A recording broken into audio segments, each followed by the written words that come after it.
When the smoke cleared, one soldier still held the line, and beside him, an M2 Browning that refused to fall silent. It was the winter of 1944. Snow covered the Belgian countryside like a quiet lie, the kind that hides chaos underneath. The world called it the Ardennes, but to the men dug into its frozen soil, it was just another patch of nowhere they had to hold. Across the woods, the German army had begun its last desperate push, the Battle of the Bulge. Thousands of men, tanks, and guns surged westward in a final gamble to split the Allied front in two. Among the scattered American outposts sat a small group from the 30th Infantry Division, tired, cold, and outnumbered. Their heavy machine gun team had been reduced to one man, Corporal James Rowe, a mechanic turned gunner who had never imagined his hands, built for fixing engines, would one day decide the fate of a valley. Rowe's weapon was older than some of the men in his unit, the Browning M250 caliber machine gun, a steel beast designed by John Browning himself. It had been mounted on trucks, jeeps, aircraft, and bunkers from North Africa to Normandy. Soldiers called it Mardouse. To them, it wasn't just a weapon. It was a voice of thunder that could stop anything short of a tank. That morning, the forest trembled. The first German armored cars appeared on the ridge, grey shadows moving through the fog. Rowe's spotter was gone, killed the night before. He was alone now, with one belt of ammunition, one frozen hand, and one decision to make: stand and fight, or fall back and leave the pass open. He chose to stand, from his position behind a broken half-track. He watched the column snake down the road, Panzer Grenadiers in trucks, a few Panzer-IV and infantry following close behind. The Germans didn't expect resistance here, and they thought this stretch had already been taken. Rowe knew that if he opened fire too early, he'd be found and silenced in seconds. But if he waited too long, the entire valley would fall. He remembered his captain's last words before radio contact broke. If they break through here, the whole flank collapses. The trigger felt like ice under his glove. He waited until the lead truck came into the clearing. The driver was laughing with a cigarette between his lips. Then, crack! One short burst. The front truck erupted, its engine shredded by 50 caliber rounds that tore through steel like paper. Confusion spread instantly. German soldiers ducked, shouted, scattered for cover. They couldn't see where the fire was coming from. Rowe shifted, his breath fogging the sight. He wasn't shooting to kill. He was shooting to scare, to delay, to make the enemy believe there was more than one gun on this hill. He fired in short, rhythmic bursts, changing position between each. Echoes bounced across the valley. To the Germans below, it sounded like a full platoon of heavy machine guns waiting in ambush. Minutes turned to an hour. The Germans regrouped, tried to flank him, then hesitated again. Their radio chatter, intercepted later by Allied scouts, recorded the words, "heavy resistance, multiple heavy guns." But there had been only one. By the time reinforcements reached Rowe's position that evening, the German advance had turned around. What had been a confident push turned into a cautious retreat. And in the middle of the frozen clearing, they found the M2 still mounted, barrel glowing faintly from heat, snow melted in a perfect circle around it. That day, the 50 cal didn't just hold a line, it changed the pace of a battle, and that is why, across countless reports and prisoner interrogations, one phrase kept appearing: a single American heavy gun stopped our advance. The morning after Rowe's stand, the valley lay in eerie silence.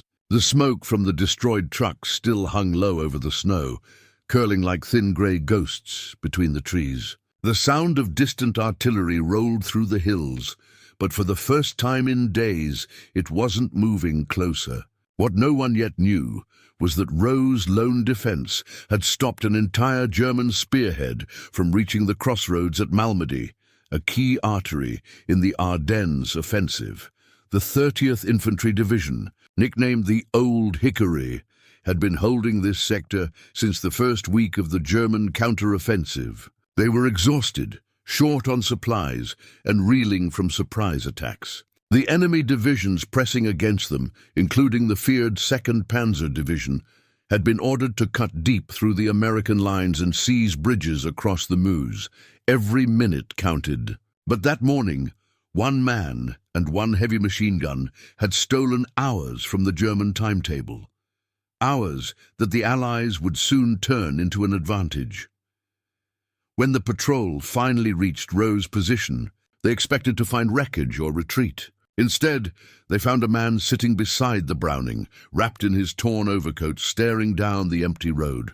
His hands were raw from reloading belts by hand. Around him, the snow was blackened with powder residue, and the spent brass casings had piled up into little golden mounds. When Sergeant Mills asked him how long he'd been firing, Rowe simply said, "Long enough for them to believe we had an army." Word spread fast. The company commander radioed the incident up the chain, and within hours, Division HQ had rewritten the map.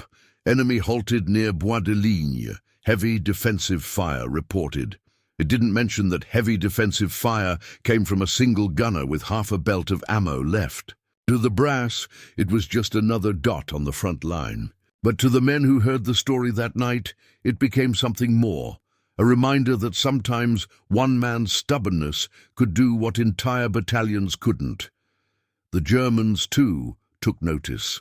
Intercepted messages from the 2nd Panzer Regiment referred to unexpected American heavy guns and ordered reconnaissance to verify the strength of the opposing force. That pause, that hesitation, bought the Allies 12 precious hours. During that time, elements of the 82nd Airborne Division and 3rd Armored Division were already moving into blocking positions west of the valley. The counterattack that would eventually stop the German drive toward Bastogne began with that delay.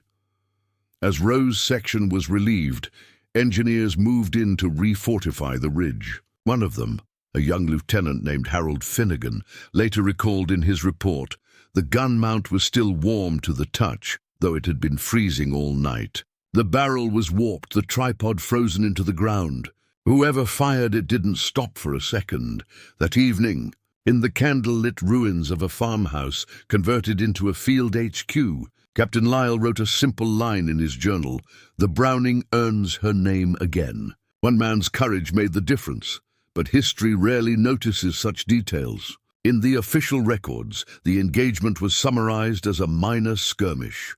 No medals, no commendations, just a brief note in the division's after-action report. Yet among the men, Rowe's story spread quietly, a tale told over coffee tins and ration fires. They began calling that patch of frozen ground Deuce Hill, and every man who passed it on his way to the front would touch the barrel of the replacement gun, for luck. As for the Germans, the rumor of the ghost gun lingered. Some swore they had faced multiple 50 cals hidden along the ridge. Others said it must have been an anti-aircraft nest relocated to ground level. None of them guessed the truth, that it was just one mechanic, too stubborn to retreat. By the third day, the tide had turned. Allied aircraft, grounded for days by weather, finally returned to the skies. The first P-47 Thunderbolts swooped low over the same valley Rowe had defended, strafing German convoys trapped on narrow forest roads. The retreat became chaos. Officers of the 2nd Panzer Division later admitted in interviews that their advance had lost all coordination after unexpected resistance in the northern valley. In a war defined by massive battles and grand strategies, this was just a footnote. But to the men on the ground, it proved something deeper, that the outcome of a campaign could shift because one man refused to move an inch. And so, while maps changed and lines redrew, somewhere in the frozen Ardennes there remained one silent witness, a scorched Browning M2. Half buried in snow, its barrel bent but unbroken. Its roar had echoed long enough to change history. When dawn came on the fourth day, the forest no longer sounded like war. The thunder of artillery had faded to scattered echoes, and the only movement across the ridgeline was the drifting smoke from the burned-out German convoy. Rowe sat inside, the shell of a ruined barn, the M2 resting beside him like a sleeping animal. His hands trembled from exhaustion, His uniform was stiff with frozen mud, but when he looked through the shattered window, he saw something that made him rise instantly. American half-tracks cresting the far hill, olive drab against the grey snow. The first vehicles bore the white star of the 3rd Armoured Division, part of the counterattack forming along the northern shoulder of the Bulge. They had been racing through the night to seal the gap before German armour could push farther west. The radio on Rowe's lap crackled alive just as he caught sight of them. After 3 days of static, a voice came through. "Old Hickory position. Identify signal flare." He pulled a red flare from his pouch, fired it high into the pale sky, and watched relief roll toward him like salvation on tracks. Major Connolly, commander of the lead column, jumped from his jeep when he saw the state of the ridge. "Who held this sector?" he shouted over the engine noise.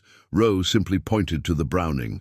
The major walked over, brushed snow from the receiver, and whistled. "I'll be damned. You bought us time we didn't have." No ceremony, no salute, just an acknowledgement between soldiers who knew how thin the line of survival could be. Within hours, the ridge became a staging point for the Allied push. Engineers cleared wreckage, while medics searched the forest for wounded. The ground still bore the footprints of the retreating Germans, deep, hurried, chaotic. Intelligence officers gathered documents from the destroyed trucks, maps, fuel orders, fragments of a plan that had once aimed to drive straight to Liège. Every delay, every jammed road had mattered. Connolly traced a finger across the map and murmured, "They were supposed to be 20 miles ahead by now." He didn't say it, but everyone understood. Rowe's stand had bent the timetable of an entire army. By midday, reinforcements arrived from the 82nd Airborne Division, men still wearing snow-caked jump boots and camouflage smocks. They fanned out through the woods, setting up perimeter guns and listening posts. One paratrooper knelt beside the battered M2 and grinned. "Medusa, huh? Heard the Krauts thought there were a dozen of you up here." Rowe gave a tired smile. "Guess they don't like surprises." The counterattack began that afternoon. From his new post on the ridge, Rowe watched columns of Shermans crawl forward through the snow-packed roads towards Stavelot. The sound of their engines blended with the whine of fighter bombers overhead. The weather had finally cleared, and the sky filled with the dark specks of P-47 Thunderbolts diving low over the forest. For the first time in days, the men of old, Hickory, saw the sun and believed they might win this fight. Rowe joined the engineers repairing the communication lines that ran along the valley. They worked under sporadic shell fire, tracing broken cables through drifts of snow. The air smelled of cordite and pine sap. Every few minutes, he'd glance. Back at the ridge, where his Browning stood silhouetted against the light, barrel still warped but upright. A strange thought kept circling his mind. The gun had outlasted everyone. Machines built for destruction, he realized, often endured longer than the men who carried them. Late that evening, as darkness fell, a convoy of captured German prisoners passed through the clearing. Most were young, boys who looked barely old enough to shave. One of them, limping and pale, turned to stare at the ridge and muttered something in German. The translator walking beside him repeated softly, "That gun. We thought there were many." Rowe didn't respond. He just watched them disappear into the snow, another tide going the opposite way. When reports reached Division HQ the next morning, they confirmed what every soldier on the ridge already knew. The German offensive in this sector had stalled. Allied columns were advancing again, and the line was holding. A brief notation appeared in the operations log. Enemy repulsed after sustained heavy fire, counterattack successful. Beneath that, someone, perhaps the staff sergeant typing reports by lantern light, added a final sentence that wouldn't appear in any official history. Credit to lone machine gun position, Hill 312. That night, Rowe sat by the small stove inside a supply tent, the Browning's firing pin in his hand. The metal was cold, but familiar, etched with the wear of 100 engagements. Captain Lyle stopped by, dropping a folded piece of paper onto the table. "HQ wants details for commendation," he said. Rowe looked up, shaking his head. "Don't bother, sir. The gun did the talking." Lyle chuckled quietly. "Maybe so. But history forgets the gunner faster than the gun." Outside, the snow had started again, soft, endless, covering the scars of battle as though none of it had happened. Yet somewhere beneath that quiet surface lay the proof: burned steel, frozen casings, and a patch of melted snow where courage had once burned hot enough to change the course of a war. As he drifted to sleep, Rowe thought of how strange fate could be. A mechanic sent to the front to repair trucks had become the hinge upon which a battle turned. Tomorrow the column would move again, and his story would fold into the thousands of others that made up the chaos of 1944. But tonight, the ridge was his, and the silence felt earned. Far to the east, German radio operators sent frantic messages to their command posts. "Delays continue in northern sector, resistance stronger than expected." They never knew the truth, that stronger resistance was a single man, a stubborn gun, and the belief that retreat wasn't an option. And so, the twist of history unfolded not through grand strategy or sweeping maneuvers, but through the steady rhythm of one Browning 50 cal on a frozen ridge. Each burst rewriting the timeline of a war that could have gone very differently. By the fifth morning, the valley below Hill 312 was alive with the machinery of a turning war. Convoys rolled west to east now, not the other way around. The narrow roads that had once been choked with German armor were lined instead with columns of U.S. Shermans and M10 tank destroyers, their engines idling in thick white breath. The frozen stillness that had haunted the ridge for days was gone, replaced by the relentless rhythm of a counteroffensive finding its legs.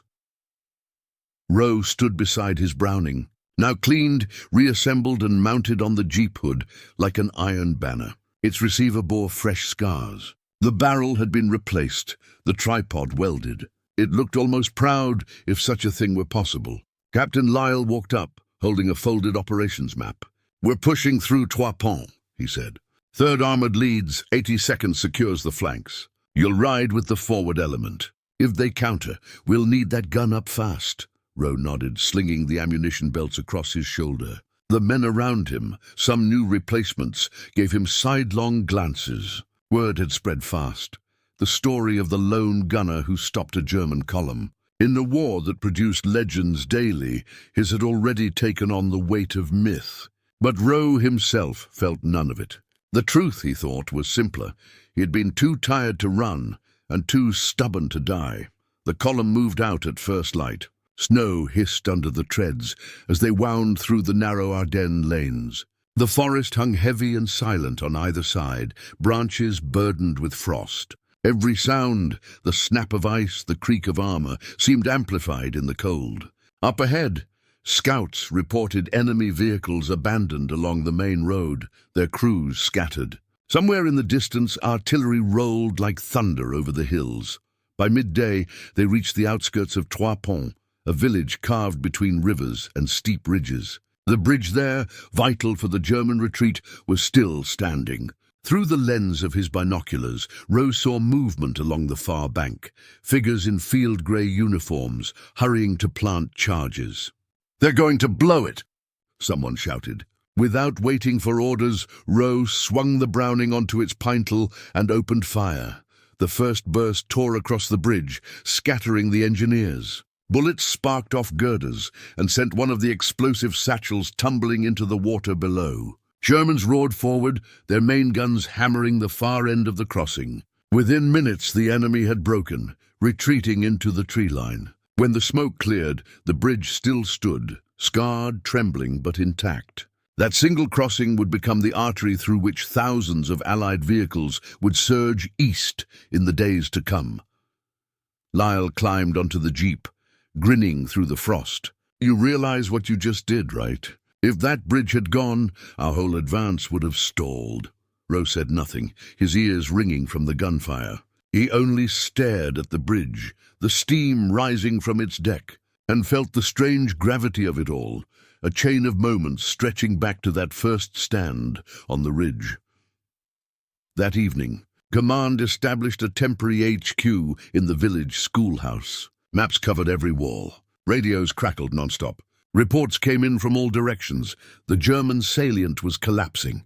Eisenhower himself had ordered the push to continue until contact was re-established with Patton's Third Army to the south. In the chaos of shifting fronts, Rowe's name surfaced again, mentioned in dispatches, passed between staff officers like a footnote in history.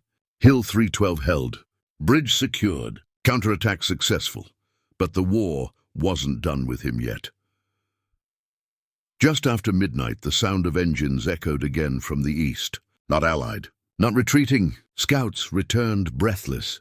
Enemy half-tracks approaching fast, remnants of a Panzer Grenadier battalion trying to retake the bridge. The village lights went dark. Men took positions behind walls, sandbags, and overturned wagons. Rowe climbed back onto the jeep, checked the feed belt, and whispered to the gun like an old friend, "One more round, old girl. Just one more." The attack came hard, tracer fires slashing through the snow, the sharp crack of Panzerfausts in the alleys. The air turned thick with smoke and muzzle flash. Rowe swept the Browning in long, deliberate bursts, each one a thunderclap that pushed the attackers back another meter. Shells struck the bridge, sending chunks of stone into the river. The gun overheated. He changed barrels under fire, hands numb and raw. When a half-track appeared from the fog, he raked its engine compartment until it exploded in a blossom of flame. At one point, a bullet struck his shoulder, spinning him sideways. He gritted his teeth, tied a rag around the wound, and kept firing. The night stretched into something unreal, minutes that felt like hours, every tracer carving another second of survival into the dark. By dawn, the last of the German vehicles had turned east, their assault broken. Smoke hung over the village like a curtain. The river below steamed with heat from shattered engines. When silence returned, Rowe slumped against the jeep, blood soaking through his coat. Lyle found him there, eyes half open, Browning still warm beside him. "You did it again," the captain said quietly. "Bridge holds." "We hold." Rowe managed a faint smile. Guess she wasn't done talking. They evacuated him that afternoon, bundled into a half-track bound for Bastogne. As the column rolled away, he looked back one last time. The ridge, the bridge, the snow, all of it faded behind the veil of smoke. He realized that his fight had become something larger than survival. It had become proof that one man, given a gun and a line to hold, could shape the outcome of battles far beyond his own sight. In the weeks that followed, as the Ardennes offensive collapsed and Allied forces surged across the Rhine, Rowe's name circulated through the division, never in headlines, never in speeches, but in the quiet ways soldiers pass stories to each other. Around mess stoves and convoys, they'd say, "Remember the guy with the 50 on Hill 312? The one who stopped a column by himself?" And every man listening would nod, because they needed to believe such things could happen. In war, faith sometimes wore the shape of a story. When spring finally came and the snow melted from the hills, the engineers revisiting the sector found the Browning still mounted on its old tripod, half buried in mud.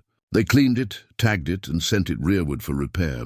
Somewhere along the way, it disappeared into the logistics tide. Just another weapon cycled through depots and refitted for the next fight. Maybe it ended up in another war.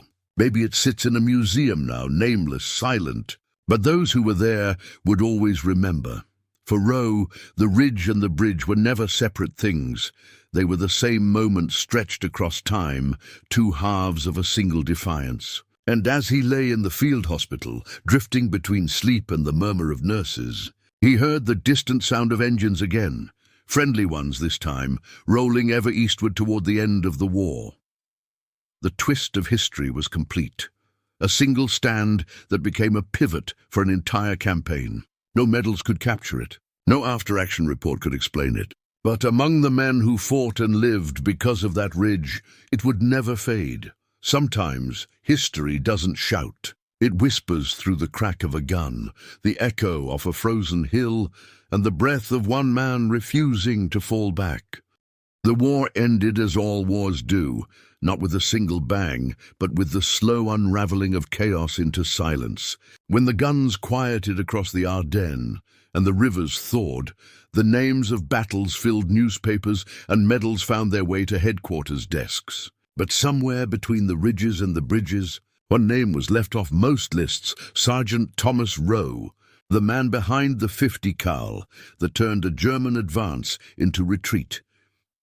He came home in the spring of 1945 aboard a hospital ship that smelled of salt, iodine, and victory. The wound in his shoulder never healed quite right, and the ringing in his ears never stopped. Yet when the ship docked in New York Harbor and he saw the Statue of Liberty through the fog, he thought only of one thing.